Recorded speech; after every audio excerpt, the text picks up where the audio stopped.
Guys, നമുക്ക് അപ്പോൾ ഇന്നൊരു സ്കിൻ കെയർ കാണാം, ഒരു സ്കിൻ കെയർ വീഡിയോ കാണാം. ആക്ച്വലി ഞാൻ ഈ ഗാർണിയറിൻ്റെ ഫേസ് വാഷ് വാങ്ങുന്നതിന് മുമ്പാണെങ്കിൽ എനിക്കറിയത്തില്ലായിരുന്നു നല്ല പ്രോഡക്റ്റ് ആണോ എന്നൊന്നും. അപ്പോൾ ഞാൻ ഒന്ന് വാങ്ങി നോക്കാമെന്ന് വിചാരിച്ചു. അത്രയ്ക്ക് നല്ല പ്രോഡക്റ്റും അല്ല, എന്നാൽ മോശം പറയാനില്ല. അങ്ങനെ നമ്മൾ ക്ലെൻസ് ചെയ്തിട്ടുണ്ട്. ഇനി നമ്മളൊന്ന് ഒരു ആലം സ്റ്റോൺ ഫേസിലൊന്ന് അപ്ലൈ ചെയ്യുന്നുണ്ടേ, അത് ചെയ്യാം. കുറച്ച് ആൽപ്സ് ഗുഡ്നസിൻ്റെ റോസ് വാട്ടർ ഇതിലോട്ട് ഇങ്ങനെ സ്പ്രേ ചെയ്ത് കൊടുക്കാം. മാസ്ക് ഉണ്ടാക്കാൻ ഞാനിന്നിവിടെ എടുക്കുന്നത് മിൽത്താണി മിട്ടിയാണ്. സോ കുറച്ച് മിൽത്താണി മിട്ടി ഇടാം. കുറച്ച് ഒരു സ്ക്രബിങ് എഫക്റ്റ് കിട്ടാൻ വേണ്ടി ഞാൻ കുറച്ച് അരിപ്പൊടി അരിപ്പൊടിയും മിൽത്താണി മിട്ടിയും നമ്മൾ എടുത്തിട്ടുണ്ട്. അതോടെ നമുക്ക് കുറച്ച് റോസ് വാട്ടർ ഒഴിക്കാം. ഞാൻ സ്പീഡിൽ പറയുന്നത് എന്താണെന്ന് വെച്ചാൽ എനിക്ക് ഒരു ആവശ്യമുണ്ട്, ഒരു 6:30 ആകുമ്പോൾ. അതുകൊണ്ടാണ് ഫോൺ സബ്മിറ്റ് ചെയ്യണം, വേറെ ഒന്നും കൊണ്ടല്ല.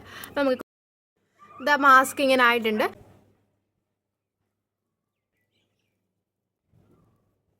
നമുക്കൊരു 10 മിനിറ്റ് കഴിഞ്ഞ് വാഷ് ചെയ്യാം. ഇനി ഞാൻ കുളിച്ചിട്ട് വരാം. കുളിച്ചിട്ട് വന്നിട്ടായിരിക്കും റിസൾട്ട് കാണുന്നത്. ബിക്കോസ് ടൈമിൽ 6:30 ഫോൺ സബ്മിറ്റ് ചെയ്യണ്ടേ.